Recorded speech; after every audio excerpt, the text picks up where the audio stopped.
పాకిస్తాన్ ప్రధాని షాబాజ్ షరీఫ్ను రష్యా అధ్యక్షుడు Vladimir Putin చాలా ఘోరంగా అవమానించారు. తాజాగా తుర్క్మెనిస్తాన్ దేశంలో ఇంటర్నేషనల్ ఫోరం ఆన్ పీస్ అనే సదస్సు జరుగుతుంది. ఇందులో షాబాజ్ షరీఫ్, వ్లాదిమిర్ పుతిన్తో పాటు టర్కీ అధ్యక్షుడు ఎర్డోగన్ కూడా ఈ సమావేశానికి హాజరయ్యారు. అయితే ఇందులో పుతిన్, షాబాజ్ షరీఫ్ భేటీ కావాల్సి ఉంది. దీంతో షరీఫ్ ముందుగానే ఆ భేటీ కావాల్సిన రూమ్కు తన అధికారులతో పాటు చేరుకున్నారు.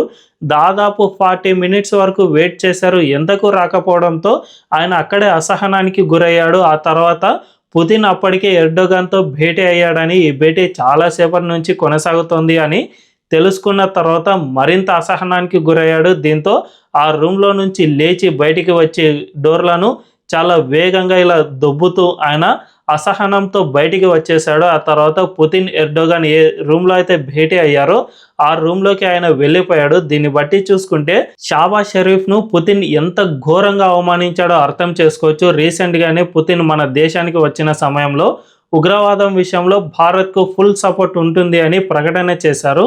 ఈ ప్రకటన నేపథ్యంలో ఇలాంటి అవమానం జరగడం విశేషమనే చెప్పుకోవచ్చు.